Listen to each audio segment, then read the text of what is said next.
ফদ আপনার কাছেও জানতে চাইবো যে রাজনীতিবিদদের হঠাৎ করে এই দল বদলের হিড়িকটা কেন? আমরা দেখছি বিএনপিতে যেমন অন্য যারা শরিক দল আছে তাদেরকে দলে ভেড়ানোর একটা প্রতিযোগিতা, জামাতও হয়তো এনসিপি বা অন্য দলগুলোকে দলে ভেড়ানোর প্রতিযোগিতা করছে, কিন্তু তারা যেহেতু নিজস্ব প্রতীকে নির্বাচন করতে পারছে না, এই কারণে কি দল বিসর্জন দিয়ে, তাদের আদর্শ বিসর্জন দিয়ে, বা যেই রাজনীতি দীর্ঘদিন তিনি করেছেন সেটি বিসর্জন দিয়ে শুধু জয়ের জন্যই আদর্শ বিসর্জন দিচ্ছেন? আমার মনে হয় যেটা প্রথম প্রশ্ন হওয়া উচিত, অধিকাংশ রাজনৈতিক দল এবং তাদের নেতাদের কোনো আদর্শ ছিল কিনা কখনো। আমাদের এখন সম্ভবত রেজিস্টার্ড পলিটিক্যাল পার্টি হচ্ছে 58-59টা হবে আর কি। প্র্যাকটিক্যালি আপনারা যারা পলিটিক্যাল টকশো করেন, আপনাদেরকে যদি এখন পরীক্ষা নেওয়া হয়, আপনারা হয়তো 10-15-র পরে আর নাম বলতে পারবেন না আর কি। ফাংশনাল পলিটিক্যাল পার্টি 10টা হবে না, 7-8টা হইতে পারে আর কি। এখন প্রশ্ন তুলি, এই যে রেজিস্ট্রেশনের হাট খুললো নির্বাচন কমিশন, এই যে বাজারটা খুললো, এই বাজারটা মানে বন্ধ করা যায় না কেন? কোরবানির সময় তো সিটি কর্পোরেশন হাট খুলে দেয় না বিভিন্ন জায়গায় জায়গায়, এই হাটটা তো কোরবানির 3 দিন পর আবার বন্ধ করা যায়। বাংলাদেশে ঠিক উল্টা কাজটা করেছে। দেখেন, নির্বাচন কমিশন দল আকারে নিবন্ধন প্রক্রিয়াটাকে খুব জটিল করে দিয়েছে, কিন্তু নিবন্ধন বাতিল করবার কোনো প্রক্রিয়া নাই, অলমোস্ট কোনো প্রক্রিয়া নাই। সেই জন্য দেখবেন যে অলমোস্ট ডিসফাংশনাল কয়েক ডজন দল আছে যাদের কোনো কার্যক্রম নাই, কিছুই নাই, দল নাই, নেতা নাই, কমিটি নাই, গঠনতন্ত্র নাই, কোনো রাজনৈতিক কর্মসূচি নাই, কিন্তু সে দল। এবং এই যে ল্যাসপেন্সার রাজনৈতিক দলগুলোকে বাঁচিয়ে রাখার পিছনে বড় 2টা দলের একটা রোল আছে, যে আমাদের এত দলীয় জোট সংখ্যায় বাড়ানো আর কি, সংখ্যায় জোট বানানো। ভাবখানে এরকম যে তাদের গরুর হাটে গরুর ঘাটতি পড়ছে, তো অনেকগুলা ছোট ছোট ছোট ছোট জিনিস আইনে আইনে আইনে গরু রিপ্লেসমেন্ট করেছে। তো এটা যেটা করেছে না, রাজনীতিটাকে একটা হাস্যকর জায়গায় নিয়ে গেছে। একটা সিরিয়াস পলিটিশিয়ানকে বাদ দিয়ে, যেমন ধরেন জাহাঙ্গীর ভাইয়ের মতো লোক, ত্যাগী নেতা কর্মীকে বাদ দিয়া একটা এরকম অপরিচিত, অজানা, যা রাজনীতি নাই, যাকে ল্যাসপেন্সার আকারে পুষছে, তাকে আইনে ওখানে নমিনেশন দিয়ে দিল। বিভিন্ন জায়গায় কাজটা করছে কেন বিএনপি? তাহলে ছোট দলটিকে, এইটা দুঃখজনক আর কি। এটা হচ্ছে পুরাতন কালচারের যে সমস্যা আর কি, সংকট। কেউ কেউ আছে যুগপদে একসাথে কাজ করেছে দল আকারে, তাদেরকে শ্রদ্ধা করতে হচ্ছে, সম্মান করতে হচ্ছে। একটা ওয়াদা দেয়া ছিল, আমরা একসাথে জাতীয় ঐকমত্য সরকার করব, নির্বাচন করব, সেগুলো। অনেক দল আছে আসলে কোনোদিন সিরিয়াসলি পলিটিক্স করতে চায় না। আমি বহু রাজনৈতিক দলের নেতাদেরকে পার্সোনালি চিনি যে আসলে দোকানটা খুলছে সিম্পলি মাত্র নিজে এমপি হওয়ার জন্য, এছাড়া তার সারা বছর অ্যাবসলিউটলি কোনো পলিটিক্স নাই। যে আমরা যে একটা লড়াই করতেছি কন্টিনিউয়াসলি, একটা লড়াইয়ের মধ্য দিয়ে যে রাজনীতি করা, রাজনৈতিক নেতা হওয়া, কর্মী হওয়া এবং বৃহত্তর স্বার্থে যে পলিটিক্সকে ধরে রাখা, সেই রাজনীতিটা মানে সিরিয়াসলি আন্ডারমাইন হচ্ছে। বাট একটা ভালো দিক হচ্ছে, আরপিওটা সংশোধন করবার কারণে যেটা হচ্ছে, এই দোকান বন্ধ হবে। নির্বাচন কমিশনকে আমরা এর আগে বলেছি, ফাংশনাল না এমন দলগুলো নিবন্ধন বাতিল করে দেন, এবং বাতিল করা শুরু করলে দেখবেন অলমোস্ট 40-45 আপনি চোখ বন্ধ করে বাতিল করতে পারবেন। মাঝখানে একটা প্রশ্ন করতে পারি, যে আমরা যেটা দেখলাম যে আরপিও সংশোধনের কারণেই হয়তো তার নিজস্ব প্রতীক নিয়ে নির্বাচন করতে পারছে না দেখেই অন্য দলে ভিড় জমাচ্ছেন। তাহলে কি আরপিও কি আসলে ছোট দলগুলোকে যাতে আর না আসতে পারে, কিংবা কেউ নতুন কোনো রাজনৈতিক দল না করতে পারে, এরকম চিন্তা করে কি আরপিও সংশোধন করা হয়েছে? প্রশ্ন হচ্ছে, আমি নিবন্ধন চাইলাম কেন? দল আকারে নিবন্ধন তো নির্বাচন কমিশন কারো বাড়ি বাড়ি গিয়ে দিয়ে আসে নাই। নিবন্ধন তো আমি চাইছি। কেন? যে আমি একটা স্বতন্ত্র রাজনীতি করতে চাই, আমার একটা দল আছে, এটার কর্মসূচি আছে, এটার গঠনতন্ত্র আছে, এটার কমিটি আছে, এটার 33টা জেলাতে, 100 উপজেলাতে আমার কার্যক্রম আছে, আমার অফিস আছে। এগুলো আছে বলেই তো আমি নিবন্ধনের জন্য আবেদন করেছি। এবং আবেদনটা করেছি কেন? যে আমার একটা মার্কার জন্য তো আবেদন করেছি, আমি নামের জন্য আবেদন করেছি। কিন্তু এই সবগুলোকে কালেকটিভলি মিলায় তো আমার রাজনীতি। তো সেখানে আমি সাডেনলি বোধ করছি যে আমার নির্বাচিত হওয়ার সম্ভাবনার জায়গাতে আবার আমার রাজনীতিটা নাই।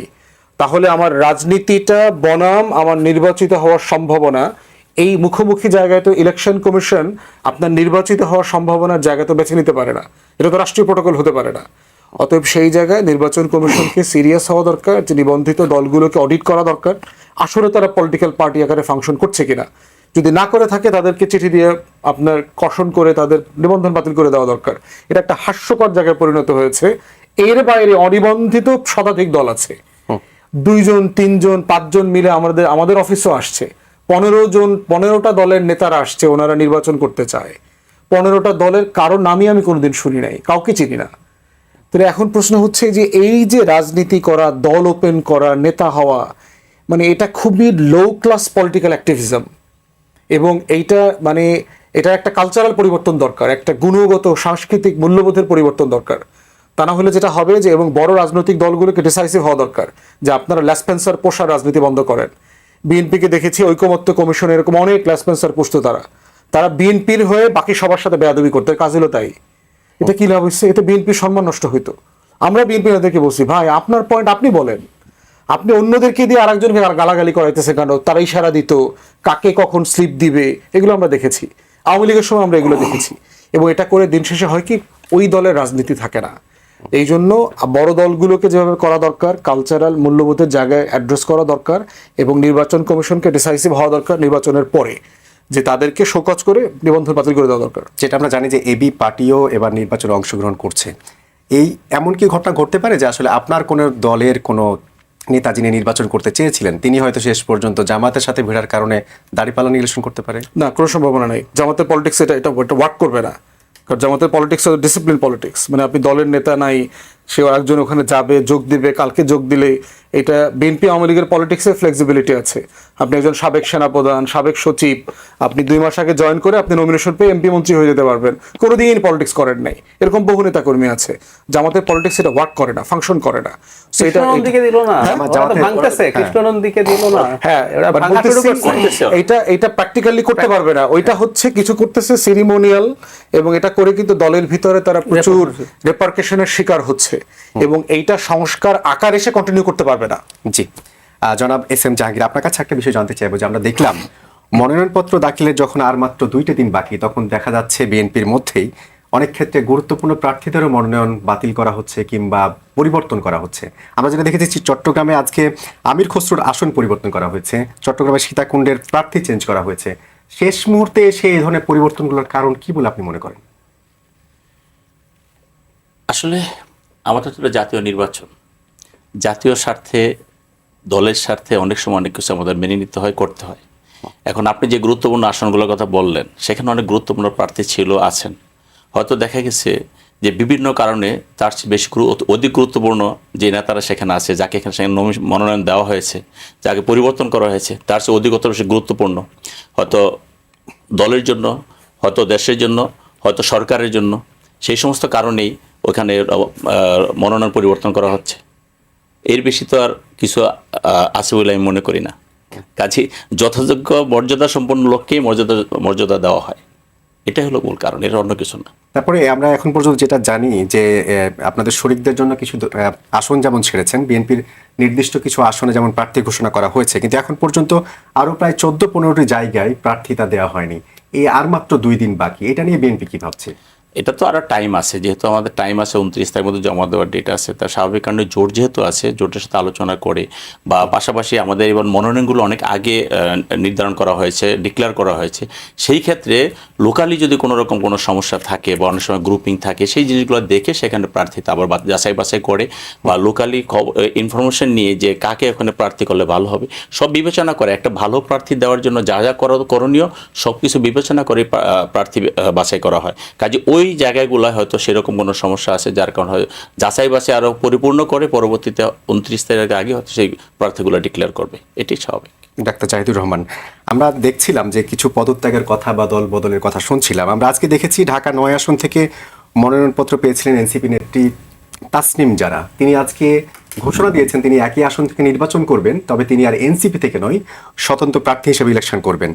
এনসিপি থেকে তার এই সরে আসার কারণ কি? এটা কি আসলে জামাতের সাথে জোটে যাওয়ার গুঞ্জন থেকেই ধারণা করা যায়? গুঞ্জন না, উনি ভেতর থেকে আসলে জানেন ঘটনাটা ঘটতে যাচ্ছে। আমরা তো ইনফ্যাক্ট রবিবারের মধ্যে ঢুকে পড়েছি, প্রায় অনেকগুলো পত্রিকায় এসছে যে রবিবারেই ঘোষণাটা হতে যাচ্ছে। তার ছাড়াও 30 জন চিঠি দিয়েছেন। তো তার মানে আসলে ব্যাপারটা এই এনসিপির মধ্যে একটা ইডিওলজিক্যাল ফাইট ছিল। এটা হয় মধ্যপন্থী দলে, পুরো স্পেকট্রাম থেকে ডান, মধ্যডান, বাম, মধ্য সবাই একসাথে আসে। এই ফাইটটা মানে বিএনপি একই রকম দল। আপনি দেখবেন বিএনপিতে মুসলিম লীগের মানুষ যেমন এসছেন, বিএনপিতে ন্যাপের মানুষজন ছিলেন, আমি আদি বিএনপির কথা বলছি। এখনো বিএনপির মধ্যে দেখবেন বিভিন্ন চিন্তাধারা, ধ্যান ধারণার মানুষ আছে। সেন্ট্রিস্ট দলগুলোর এটা একটা চ্যালেঞ্জ, কিন্তু কারণ তো সে ইডিওলজিক্যাল পলিটিক্স করে না, তো সবাই এটাকে একটা জায়গা মনে করে। কিন্তু এখন এই ডিবেটটা শুরু হয়েছে এবং তাসনিম যারা অনিবার্যভাবে সম্ভবত, আমি যেটা ধারণা করি, জামাতের সাথে যাওয়াটাকে তিনি সঠিকভাবে নিচ্ছেন না, সে কারণে তিনি ইন্ডিপেন্ডেন্ট ইলেকশন করছেন। এবং আমি ধারণা করি দলটা ইভেন ভেঙেও যেতে পারে, কারণ যে ধরুন যে 30 জন চিঠি দিয়েছেন, যে ভাষা তাদের চিঠির, শেষ পর্যন্ত এই জোটটা যদি হয় তাহলে এই 30 জন অন্তত এই দলে থাকবে চলে আসবে। এটা মনে করা খুবই কঠিন। আজাদ মজুমদার, আপনার কাছে জানতে চাইবো যে এই যে দল ভেঙে যেতে পারে এমন একটি শঙ্কার কথা বলা হচ্ছে এনসিপি, অনেকেই অভিযোগ করেন এই এনসিপির এক ধরনের সরকারের একটা সফট কর্নার ছিল দলটির উপর, কিংবা তরুণদের এই দল। সরকার কি আসলে এটিকে নিয়ে কিছু ভাবছে, যে তারা যে এই দলটা এই অবস্থায় চলে যাচ্ছে, সরকার কি কিছু চিন্তা করছে এটা নিয়ে? দেখেন, সরকারের সফট কর্নার বাংলাদেশের সব রাজনৈতিক দলের প্রতি আছে। কারণ আপনি যদি বিএনপি বলেন, আপনি বিএনপিকে তো গত 15-16 বছর রাজনীতি করতে দেওয়া হয়নি। আপনি গত কয়েকদিন আগে যে সমাবেশের কথাটা আমরা শুরুতে আলোচনা করেছিলাম, এখানে লক্ষ লক্ষ লোক জমায়েত হয়েছে। লক্ষ লক্ষ লোক জমায়েত কিভাবে হয়েছে? মানুষ আসতে পেরেছে। 2 বছর আগে যদি আপনি দেখেন, বিএনপি এরকম একটা মহাসমাবেশ ঢাকায় করতে চেয়েছিল, কিন্তু তারা পারেনি। তারা তাদেরকে একবার বলা হলো সোহরাওয়ার্দী উদ্যানে করতে হবে, তারা যেখানে করতে চেয়েছিল পার্টি অফিসের সামনে, সেখানে তাদেরকে করতে দেওয়া হয়নি। শেষ পর্যন্ত তাদেরকে পাঠানো হয়েছে গোপীবাগে, গোলাপবাগ। গোলাপবাগ। সো রাজনীতি করতে তারা সবাই নেতাকর্মীরা কিন্তু সেখানে এসেছে, হ্যাঁ, গোলাপবাগে এসেছে, বাধা পেয়েছে। আমি বলতেছি যে বাধা পেয়েছে। আপনাদের রাজনৈতিক নেতাকর্মীদের যে আগ্রহটা ছিল, যতজনকে আপনারা এক্সপেক্ট করেছিলেন ততজনকে তো আপনারা আনতে পারেননি। প্রতিবার আপনাকে মিছিল মিটিং এর জন্য পুলিশের অনুমতি নিতে হয়েছে। পুলিশ অনুমতি না দিলে মিছিল মিটিং করতে পারেনি। এই যে রাজনীতি যারা করতে পারেননি, সবাইকে রাজনীতি করে দেওয়ার সুযোগটা তো অন্তর্বর্তীকালীন সরকার তার কর্মসূচি পালন করার জন্য সুযোগটা করে দিয়েছে। সেটা আপনার বিএনপির বেলায় যেমন সত্য, এনসিপির বেলায়ও সত্য, এবি পার্টির বেলায়ও সত্য, আমি মনে করি জামাতের বেলায়ও সত্য। সব রাজনৈতিক দল যাতে রাজনীতি তার রাজনৈতিক চর্চাটা করতে পারে, সেই সুযোগটা সরকারের পক্ষ থেকে করে দেওয়া হয়েছে, এবং সেটাই ছিল প্রত্যাশিত। আর এনসিপির কথা আপনি যেটা বলেন, সরকারের পক্ষ থেকে, মাননীয় প্রধান উপদেষ্টার পক্ষ থেকে একটা আহ্বান ছিল তরুণদেরকে রাজনীতিতে সক্রিয় হওয়ার কথা উনি বলেছেন। কারণ আমাদের জুলাই গণ অভ্যুত্থানের তরুণরা সামনে থেকে নেতৃত্ব দিয়েছেন দেশের রাজনৈতিক পরিবর্তনে। অতীতেও তরুণরা ভূমিকা রেখেছেন, এবারও তরুণরা সামনের সারিতে ভূমিকা রেখেছেন। উনি তরুণদেরকে রাজনীতিতে সক্রিয় হওয়ার আহ্বান জানিয়েছেন, কিন্তু উনি তরুণদেরকে বলে দেননি যে তোমরা এই দলটাই করো বা তোমরা ওই দলে যাও। এটা তাদের একান্ত নিজস্ব সিদ্ধান্ত। কোন তরুণ জুলাই অগ্রভাগে যারা ছিলেন, জুলাই আন্দোলনের অগ্রভাগে, তারা কোন রাজনৈতিক দলে যাবে, কোন রাজনীতি করবে, সেটা তাদের বিষয়। এটা এখানে সরকারের কোনো কিছু বলারও নেই, সরকারের কোনো কিছু করণীয় নেই। সরকার শুধু দেখেছে যে রাজনীতিটা সবাই রাজনৈতিক প্রসেস অনুসরণ করে তার সঠিক রাজনৈতিক চর্চাটা সে করতে পারছে কিনা, সেটা সব দলকেই সরকার সেই সুযোগটা করে দিয়েছে। আরেকটা অভিযোগ সম্পর্কে ছোট্ট করে জানতে চাইবো যে আজকে বিজেসির যে সম্প্রচার সম্মেলন ছিল, সেখানে সাংবাদিকরা অভিযোগ করেছেন যে প্রথম আলো এবং ডেইলি স্টারে যে হামলা বা ভাঙচুর বা অগ্নিসংযোগ হয়েছে, সেখানে সরকারের একটা অংশের জড়িত থাকার অভিযোগ তারা করছেন। নিউজ সম্পাদক যেখানে নুরুল কবিরও ছিলেন। আপনি কি আসলে মনে করেন সরকারের একটা কোনো অংশ ছিল এই ঘটনার সাথে? আমি এই ধরনের বেগ এলিগেশনের কোনো জবাব দিতে চাই না। সরকারের কোনো অংশ যদি জড়িত থাকে, কেউ যদি অভিযোগ করে, তাহলে আমরা সবাইকে আহ্বান জানাবো সরকারের কোন অংশটা জড়িত ছিল সেটা বলতে। সেটা বললে তাহলে সরকার সেই অংশটার সাথে, সেই অংশটার ব্যাপারে কি সিদ্ধান্ত নেওয়া যায় সেটা বলতে পারবে। আর যদি আপনি কোনো কিছু না বলে শুধু রাজনীতিবিদদের ভাষায় মতো করে আপনি যদি একটা রেটরিক উপস্থাপন করেন যে সরকারের একটা অংশ জড়িত ছিল, তাহলে আমি মনে করি যে এটা আসলে মানে যে সমস্যাটার থেকে, যে সমস্যাটা আমরা ফেস করছি, সেই সমস্যাটা সমাধানে কোনো সহযোগিতা করে না। বরঞ্চ যদি এসব ক্ষেত্রে সংবাদপত্রের তো একটা দায়িত্ব আছে, কারা আপনার এই ধরনের আপনার হামলার সাথে জড়িত তাদেরকে চিহ্নিত করা। সরকার তো চিহ্নিত করার চেষ্টা করছে, কিন্তু আপনার যদি কোনো সাংবাদিক বা সংবাদপত্র মহল থেকে বা গণমাধ্যমের কোনো কর্মী যদি বলেন যে হ্যাঁ এই পক্ষটা জড়িত ছিল, তাহলে ওনারা তো সময় পেয়েছেন। এই এতদিনে ওনারা তো নির্দিষ্ট করেই বলতে পারতেন যে এই নির্দিষ্ট গ্রুপটা বা এই নির্দিষ্ট ব্যক্তি জড়িত। সেটা না বলে যদি মানে রাজনৈতিক দলগুলোর মতো করে যদি বলা শুরু করে, এর আগেও আমরা অনেক রাজনৈতিক দলকে বলতে শুনেছি যে সরকারের ভিতর সরকার আছে, এগুলো আমরা মনে করি যে বেগ এলিগেশন। এই বেগ এলিগেশন বরঞ্চ আমাদের যেটা অ্যাকচুয়াল প্রবলেম সেটাকে অ্যাড্রেস করতে সমস্যা সৃষ্টি করে। সরকার যেহেতু এটা একটা ইন্টারিম গভর্নমেন্ট এবং সবার সহযোগিতা নিয়ে কাজ করছে, আমরা এক্সপেক্ট করব সবাই আমাদেরকে সহযোগিতা করবে যাতে এই প্রবলেমগুলো আমরা ইফেক্টিভলি অ্যাড্রেস করতে পারি। সেটাকে অ্যাড্রেস করার সুযোগ না দিয়ে যদি আমাদেরকে শুধু এলিগেশনের উপরে রাখা হয়, তাহলে আমার মনে হয় না সেটা কোনো মানে আমাদের জন্য কাঙ্ক্ষিত যে ফল যেটা চাই আমরা